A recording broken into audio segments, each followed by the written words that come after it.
São Paulo, capital.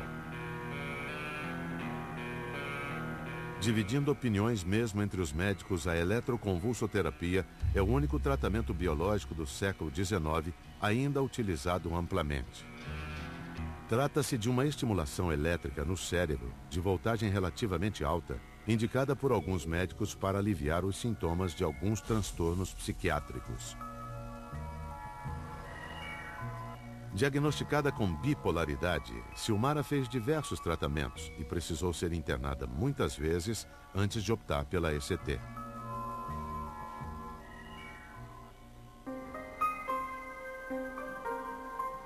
Eu fui uma criança atípica. A minha primeira imagem de amizade, eu tinha 12 anos. E eu só ficava atrás da casa com uma caixinha de fósforo, brincando sozinha. Eu sempre fui assim. Não existe cura para depressão. A pessoa pode ter um episódio depressivo, que foi único, e aquilo desaparecer. Se ela tiver um segundo, já passa a ser uma depressão recorrente. Mas não tem propriamente cura.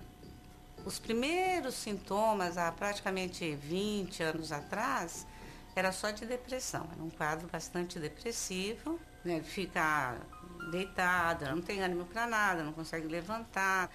Depois o quadro começou a mudar. Aí ela começou a ficar muito ansiosa. O meu acordar era a coisa mais horrível do mundo. Eu sentia um desespero quando eu acordava. Todo santo dia. Tomava café, fumava um cigarro, passava meia hora, vinha aquele desespero. Tinha dia que ela deitava, eu falava assim, vamos brincar de contar quantos minutos você consegue ficar parada? O máximo nós chegamos um dia foi 4 minutos. Eu não dormia a noite toda porque ela ficava sema, já desesperada. Tô mal. Aí ela ia o dia inteirinho. Podia tomar o que fosse, era como se ela estivesse tomando água. Eles mudavam de antidepressivo, de não sei o que, foi assim uma loucura. Nada segurava. Formada em psicologia, a irmã de Silmara relutou antes de optar pela eletroconvulsoterapia. Denunciada como método de tortura e castigo na década de 60, a ECT perdeu credibilidade e aceitação nesse período. No início, assim, quando eu comecei na profissão e tal, nós abominávamos os eletrochoque. A eletroconvulsoterapia é, sem dúvida, o tratamento mais polêmico de toda a história da medicina. As primeiras máquinas de eletrochoque foram criadas na década de 30. Sem a precisão dos aparelhos modernos e sem o uso da anestesia, os pacientes sofriam com dores e sequelas. Por mais que hoje a gente tenha acompanhado aqueles que defendem a eletroconvulsoterapia, dizem que pesquisas estão avançando, que a forma de aplicação está mais humanizada, mais light, para nós o procedimento continua em questão. Tem casos individuais de que o paciente relata melhor, se sente melhor, mas tem muitos casos de efeitos colaterais graves, né? Então a gente precisa pensar em coisas que ajudem o sujeito a melhorar, mas que garantam a ele as condições mínimas necessárias para ele se inserir socialmente, continuar tocando a sua vida. Depressão, angústia, euforia, desespero. Que caminho tomar quando nenhum outro tratamento parece surtir efeito? A sensação que eu tenho é como se você tivesse com uma metralhadora na sua cabeça e saber que você vai levar um tiro agora. Depressão mata. Então isso é que é importante. Quando um cardiologista, um choque no peito, né, porque a pessoa está com uma fibrilação ventricular, né, vai morrer, né? Salva, ninguém critica, não existe estigma contra choque no peito. Né? Quando um psiquiatra dá um choque na cabeça, não, puxa vida, é cruel. Né? A pessoa só está um pouco triste, um pouco deprimida. Não está só um pouco triste, né? É uma doença mortal. A taxa de suicídio é mais do que 10%. Eu só não me matei porque eu acredito que a vida continua. E que se eu fizesse isso, eu ia ter que prestar conta. E conta séria. Se eu não tivesse essa fé, eu tinha me matado. Eu tive umas crises que sabe que eu comecei a fazer? Roubar. Eu entrava nas lojas e roubava. Roubava. Quase que eu fui presa. Aí eu liguei para minha terapeuta e falei, está acontecendo isso, estou roubando. Contei toda a história, aconteceu isso. E eu estou com medo e eu continuo com vontade de roubar. E aí eu fui internada. Depois de internar Silmara 6 vezes e não constatar uma melhora significativa, a família decidiu finalmente tentar a eletroconvulsoterapia. Na prática, a ECT em geral é o último recurso. O que já diminui a própria eficácia da ECT, porque quanto mais crônico, sempre pior a resposta. A Associação Americana de Psiquiatria considera algumas indicações como primárias, a depressão psicótica é uma delas, e o risco de suicídio é outra. Você defender um procedimento que você vai fazer uma série de aplicações de corrente elétrica no cérebro de uma pessoa, né? Repetidas vezes, a gente continua colocando sob suspeita. Quando você faz esse tipo de tratamento, não é assim, você tomou remédio, você fez e no dia seguinte você já está boa. Leva um tempo. Eu tenho que matar um leão por dia.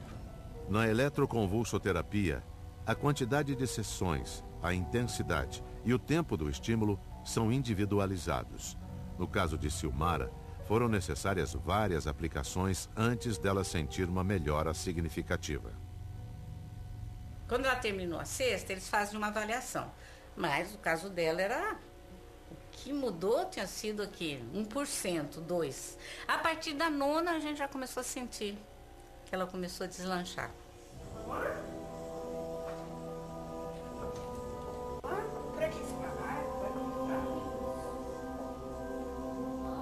Quando eu digo que eu tenho que matar um leão por dia, é isso. É levantar, tomar o café, nem que for lavar uma loucinha. E assim, aos pouquinhos, você vai matando esse leão.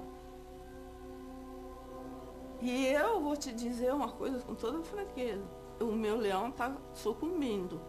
O meu leão já está na UTI.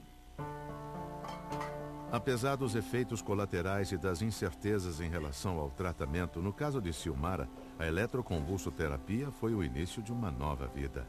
Eu acho assim, que tudo que você fizer, se falar, ó, vai lá em Santos, que tem uma água benta lá, vai lá, vamos tentar tudo. Eu só não acho que vale matar bicho, agredir a natureza, esse tipo de coisa. Mas terreiro, candomblé, centro espírita, igreja messiânica, terapia, convulsoterapia, eu sou favorável a qualquer coisa, porque eu quero ficar melhor, porque eu quero melhorar. Eu tenho uma família maravilhosa, que eu amo muito, que me ajudou muito. Talvez se eu não tivesse o apoio que eu tive deles, eu estava internada aí num sanatório qualquer. Então, eu sou muito grata a eles, porque todos eles me ajudaram muito.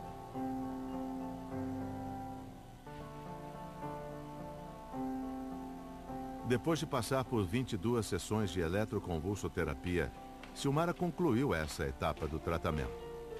Vivendo com a irmã Iracema, ela tenta aos poucos retomar a sua vida. Uma de suas muitas batalhas é enfrentar o preconceito em relação à doença e ao próprio tratamento. Tem pessoas, algumas pessoas que eu falei, que disse assim, mas aquele choque que dão na cabeça, aquele que fazia para os loucos, sabe, tem um preconceito, sim. Agora, muita gente não conhece. Uma coisa que eu percebo, que eu falo do tratamento, muita gente não conhece. Tem duas perguntas que eu ouço, que são o meu dia a dia. A primeira é, ainda se faz esse tratamento? Quase todo mundo pergunta isso, né? E a segunda é, por que não me indicaram esse tratamento antes? A partir dos anos 50, com a descoberta de medicamentos eficazes para o tratamento de doenças mentais e denúncias sobre o uso indevido da técnica, a ECT foi praticamente banida.